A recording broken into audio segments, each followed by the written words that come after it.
कल एक मित्र ने मुझसे पूछा कि अंतर आकाश क्या है।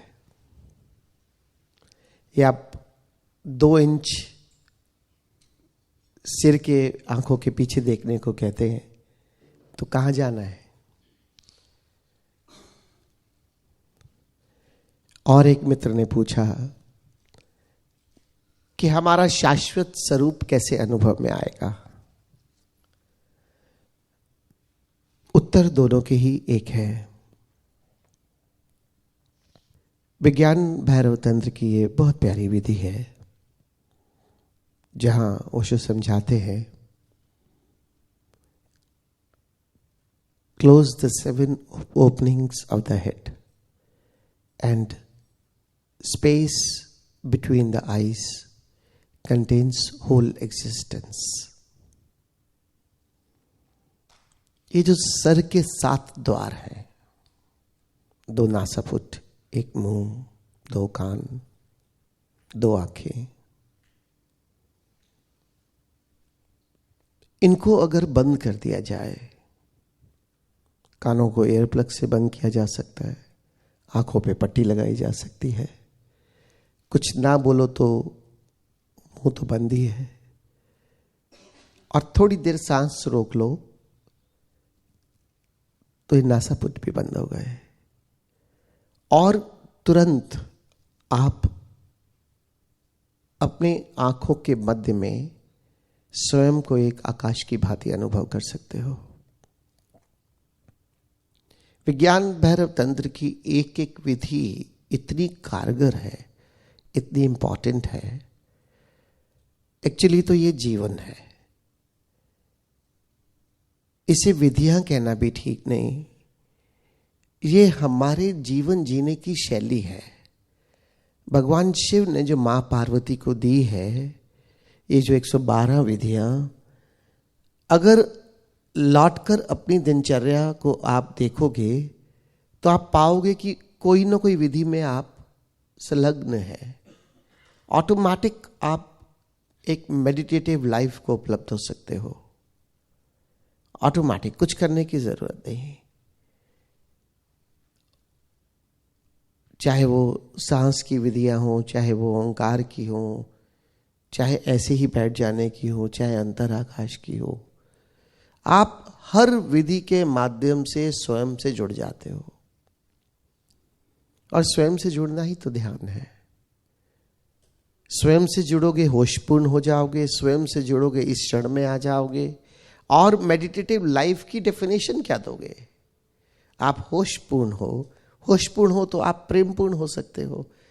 आप होशपूर्ण हो तो ये निर्णय आपका है, आप जीवन कैसे जीना चाहते हैं। आप शिकायत में जीना चाहते हैं तो शिकायत में जिए, आप दूसरों से कामना करते हैं तो कामना में जिए। कम से कम होशपूर्ण होंगे तो जो आप चाहते हो वैसा कर तो पाओगे। ज्यादातर तो हम जीवन बेहोशी में बिता देते हैं। Life is flowing with me in spite of me. मुझे पता भी नहीं चलता कि मैं कब कहां बह जाता हूं। ये मन, ये भावनाएं मुझे कहां कहां ले जाती हैं। और एक बार आप होशपूर्ण हो गए तो फिर ये ले जाएंगी नहीं। आप जाना चाहेंगे तो जाएंगे, नहीं जाना चाहेंगे तो नहीं जाएंगे। सारा अध्यात्म यहीं से शुरू होता है और यही पूर्ण हो जाता है। ओशो ने इतना सरल कर दिया, अगर फिर भी हम अपनी जीवन शैली को रूपांतरित ना कर पाए तो फिर कभी भी हमारा कुछ नहीं हो सकता। मुझे तो ऐसा लगता है। सबसे पहले तो समस्या ये है कि मैं निर्णय ही नहीं लेना चाहता कि मुझे जीना कैसे है, और निर्णय लेता हूं तो उस निर्णय को पूरा करने के लिए प्रयास नहीं करता। आधे अधूरे से तो कुछ होगा नहीं। कम से कम कोशिश तो करनी होगी। और जब आप कोशिश करेंगे तो आप पाएंगे कि ऐसी जीवन शैली को आप उपलब्ध हो गए। मुझसे कोई बात करता है कि मैं मेडिटेशन बस मेरा हर रोज एक ध्यान जरूरी है, मैं कभी भी अप्रिशिएट नहीं करता। जो भी लोग मुझे ऐसे कहते हैं, मैं एक ही बात करता हूं कि तुम मेडिटेशन एक 30% तुम्हारे जीवन शैली का एक हिस्सा तुम बनाकर उस पर तुम इतने खुश हो रहे हो, why not no meditation but meditative life. अब उसके लिए मेडिटेशन जरूरी है तो करो, उसके लिए हर समय ध्यान में रहना तो रहो, मेडिटेटिव लाइफ की तरफ जाओ ना। ओशो ने मेडिटेशन की टेक्निक दी है किस लिए? ओशो ने मेडिटेशन की बात की है तो किस लिए? एक किताब है प्रथम एवं अंतिम मुक्ति, जिसपे सारी ध्यान विधियां दे दी, तो बाकी किताबों का फिर क्या अर्थ था ओशो का? कितना बोला 650 किताबों में, किस चीज पे बोला है? उसको छोड़ दो और एक किताब है बस, ठीक। विधियां विधियां विधियां, और हम विधियों को इतना महत्व देते हैं। अगर तुम्हारी मनस्थिति एकदम शांत है, तुम बीते हुए दिन में बिल्कुल प्रेमपूर्ण शांत अवस्था से अपना दिन बिताकर आए हो, तो अगले दिन तो 4 सांस भी काफी है विधि की तरह। और अगर पूरा दिन तुमने स्ट्रेस और शिकायत और कामनाओं से निकाल दिया, तो फिर डायनेमिक करनी पड़ेगी। ये तो निर्धारित करोगे कि कब क्या चाहिए आपको, और आपसे ज्यादा कौन जान सकता है इस बात को।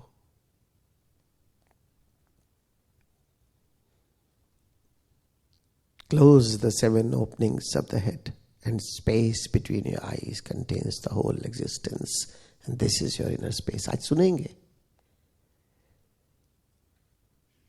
अंतराकाश तुम्हारे भीतर स्वतः अवतरित हो जाएगा। जब तुम ये 7 द्वारों को बंद करके अपने आंखों के मध्य में स्वयं को अनुभव करोगे, उसके लिए एकाग्रचित्त होना भी जरूरत नहीं है, तुम्हारा अपने आप होना एक आकाश की भांति हो जाएगा। और जैसे ही महसूस करोगे कि एक आकाश हो, तो उसी का फैलाव पूरी सृष्टि है, तभी तो होल एग्जिस्टेंस उसमें अनुभव होगी।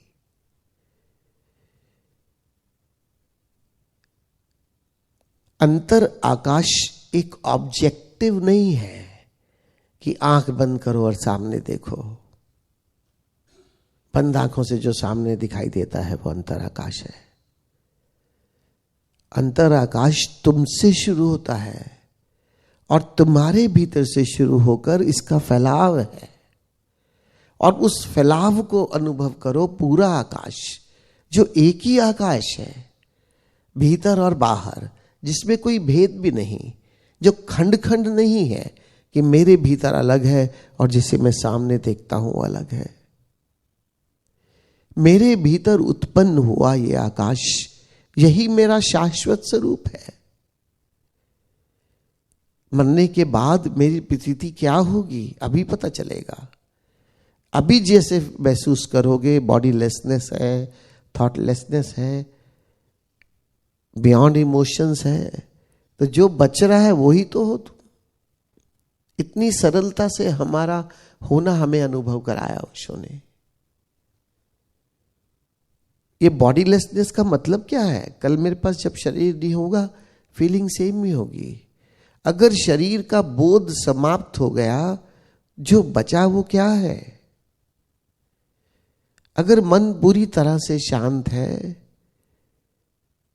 अगर भावनाओं से परे हो, तो जो बचा है वो क्या है?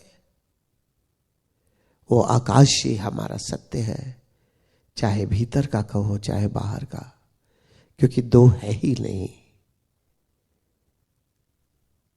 एक आकाश, एक ओंकार, एक प्रकाश, यह सब कुछ सिर्फ और सिर्फ एक है।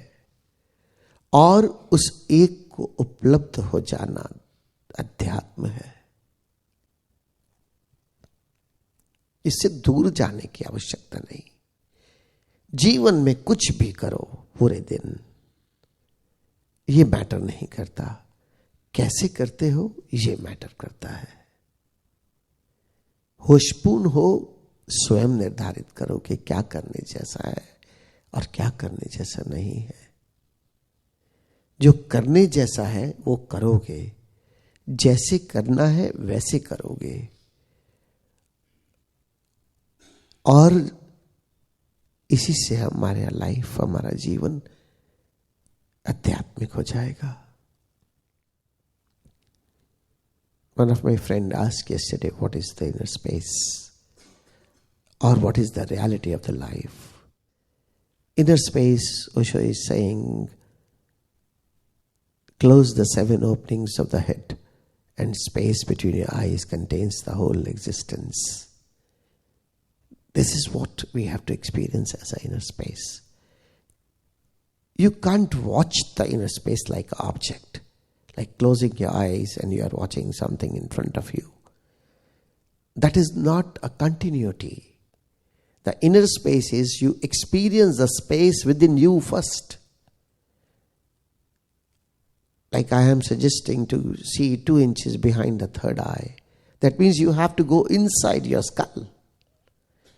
And yesterday I have given an example that feel the empty pot upside down on the shoulders. Now this emptiness is just the head is empty and you are inside. And there you can feel yourself as a space. And then feel the expansion of this inner space all around. If you want to experience the light, the expansion has to be from within you.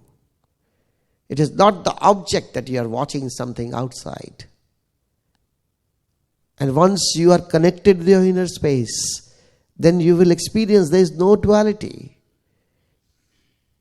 You can't divide that this is inner and this is outer space. The space becomes the one. And that's what Osho wants to tell us. In this one inner space, or one space, the whole existence is there. And what I experienced, what I want to share is, this space is holding us actually. We all are in this common space, in the divine. But we have to experience it. If you want to really experience the divine around you, feel that the experience of this touch, the divine is touching you from all over. Your goosebumps on the arms and the chest, you can easily feel that something is there. And that's the divine. You are always and always surrounded by the divine. And this is the space which contains us. We are not actually containing the space. Space is holding us. Space contains us. And this one space, one sound, one light, when you attain this one, the oneness, that's the real spirituality. Experience the oneness within you or around you. Even if you are experiencing your body, in between, actually the body is also translucent. You know, you wrap your body with the plastic, not the nostrils. In the 3 days you will die. It is not that our nostrils are inhaling. Each and every pore of the body is inhaling. That's why the experience of the translucent body is there. ये शरीर पारदर्शी है. शरीर का रोह रोह सांस ले रहा है. किसी प्लास्टिक से चारों तरफ से शरीर को बंद कर दो, 3 दिन में मृत्यु आ जाएगी. खाली नासापुटी सांस नहीं लेते, हम पूर्णता से सांस लेते हैं और पूर्णता से सांस छोड़ते हैं.